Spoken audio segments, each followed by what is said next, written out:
Et cet invité du jour, c'est Laurent Breton. Bonjour Laurent. Bonjour. Vous êtes alors multicasquette. On vous connaît principalement comme directeur de la compagnie Le Menteur Volontaire ici à La Roche-sur-Yon. Et il y a quelques jours, vous êtes exprimé sur les réseaux sociaux suite à l'annonce qui a été faite par la région de supprimer les subventions pour tous les projets culturels.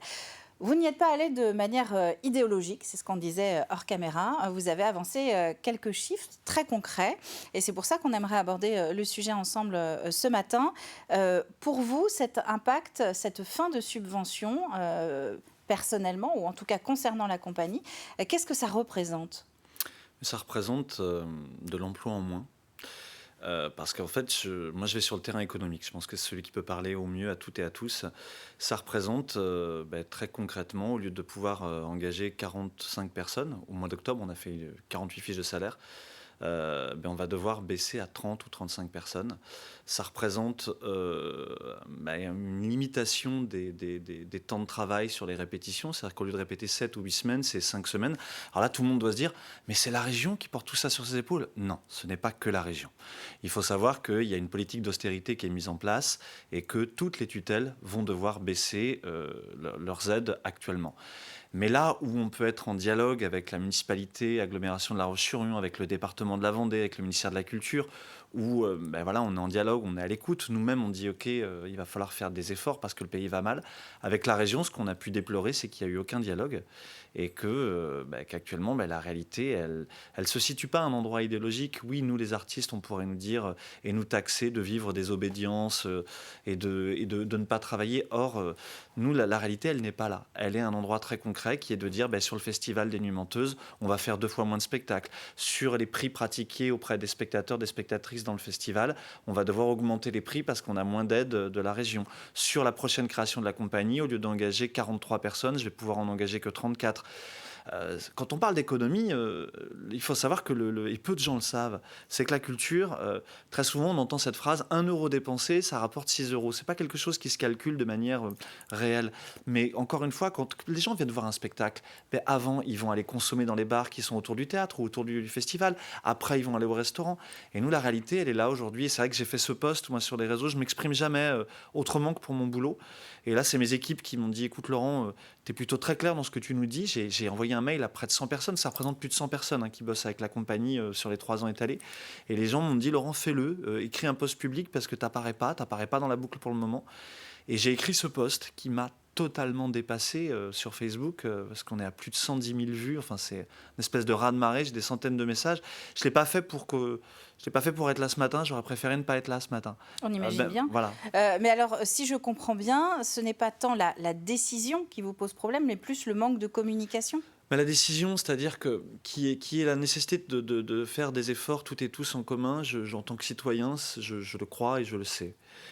Qu'il y ait la nécessité de repenser un système qui est mis en place depuis 20-30 ans, je le crois intimement. Il y a des manières de faire. Dans l'édito du journal de la région que nous avons toutes et tous reçu, notre présidente écrivait qu'elle devait faire œuvre de clairvoyance. C'était avant qu'elle prenne des décisions. Et dans sa clairvoyance, elle parlait de mesures. Là, il n'y a aucune mesure à tous les niveaux, que ce soit les directrices, directeurs de scènes conventionnées, de scènes nationales, de CDN, de compagnies conventionnées, de compagnies justes, subventionnées. Nous avons toutes et tous un courrier ou un coup de fil qui nous dit « il n'y a plus rien ». On ne fera plus rien pour les festivals, on ne fera plus rien pour les compagnies, on ne fera plus rien pour les aides à la création. On nous dit juste on va vous aider sur l'investissement. Et quand je dis ok, c'est quoi l'investissement ? On me dit si par exemple votre compagnie de théâtre achète une maison pour y mettre ses bureaux, on va vous aider. Mais d'où je vais aller acheter une maison pour y mettre mes bureaux ? mon métier, c'est de faire des spectacles, c'est d'essayer C'est de l'immatériel. C'est de l'immatériel, c'est d'essayer d'enchanter le monde, c'est d'essayer de parler aux enfants, ce qu'on fait actuellement avec ce spectacle public qui tourne.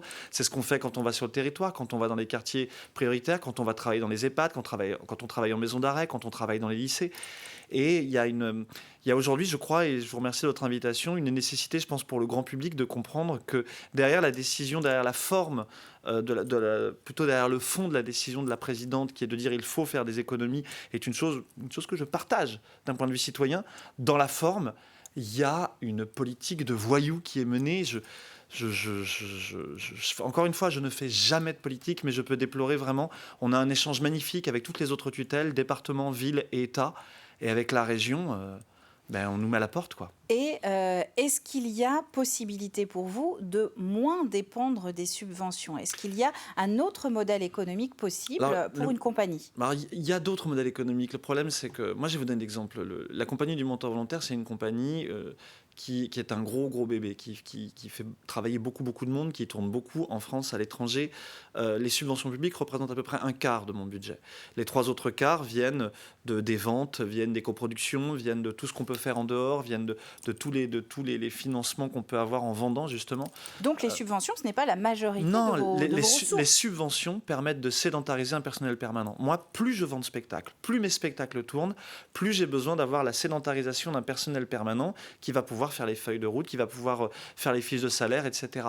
Une subvention, ça permet à une structure comme la mienne de pouvoir mieux travailler, de proposer des spectacles de plus grande qualité. Ça permet d'avoir des plus beaux décors, d'avoir des plus beaux costumes, pour parler un peu naïvement. Et on nous pousse vers un modèle économique qui est vers le secteur privé. Et moi, je ne suis pas non plus contre le fait de dire, mais peut-être qu'il y a du mécénat à aller chercher. On le voit par exemple à l'échelle de notre territoire, la scène nationale l'a fait très bien, d'aller chercher du mécénat pour aider. Nous, la compagnie, on va le faire aussi sur d'autres créations. Mais l'argent public, il est là pour soutenir un projet de territoire, un projet qui va parler à toutes et à tous, un projet qui va être un projet citoyen. Et il n'est pas là pour remplir le ventre d'artistes qui ne feraient rien du tout de leur vie. Moi, ça représente un quart de mon budget. Là, aujourd'hui, très concrètement, j'ai une chargée de production, j'ai un poste que je ne vais pas renouveler. Je suis obligé de supprimer un tiers des postes de ma prochaine création, Hernani, de Victor Hugo. Je suis obligé de supprimer la moitié des temps forts du prochain festival. Je suis obligé de ne plus mettre en place la gratuité pour les amatrices et les amateurs, mais de le rendre payant. Je pourrais faire une liste qui serait très longue, je l'ai fait via les réseaux. C'est une réalité. Nous, la région des Pays de la Loire, on passe à zéro. Voilà, dont acte. Je ne pouvais pas, en tant qu'homme de théâtre, en tant que citoyen, ne pas m'exprimer publiquement sur ce qui se passe, parce qu'il faut que tous les Ligériens et les Ligériennes en prennent conscience que ce qui se passe est extrêmement grave. Mais pas Zéro, qu'en théâtre, hein. zéro aujourd'hui, et vous touchiez combien avant? Nous, en toute transparence, on était, avec le festival compris dedans, nous étions autour de 45 000 euros. Et ces 45 000 euros n'étaient pas de l'argent dépensé dans le vide, c'était de l'argent qui permettait des prix attractifs pour les spectacles du festival, qui permettait d'avoir des magnifiques décors sur les spectacles qui tournent partout, qui permettait d'engager du personnel, qui permettait de faire travailler des intermittents, des intermittentes, qui permettait, par exemple, quand nous allions travailler dans ce qu'on appelle des secteurs empêchés, que ce soit dans les hôpitaux, que ce soit en EHPAD, etc., de dire l'argent qu'on touche pour y aller par des subventions spécifiques, qui ne sont pas des subventions compagnie, hein, qui sont des schémas, ne suffisait pas. On prenait un petit peu de l'argent que nous donnait la région pour pouvoir aller vers nos seniors, pour pouvoir aller vers les plus jeunes. Les exemples sont nombreux. Ce qui se passe à l'échelle de la région des Pays de la Loire est une catastrophe absolue. Mais une catastrophe absolue, je ne sais pas si les gens s'en rendent compte, en fait. Eh bien, merci Laurent Bretom d'être venu expliquer. On l'a compris en plus, l'écho qu'a reçu votre message concernant cette suppression des subventions de la région, vous concernant et concernant à la compagnie du monteur volontaire. Merci à vous. Merci beaucoup.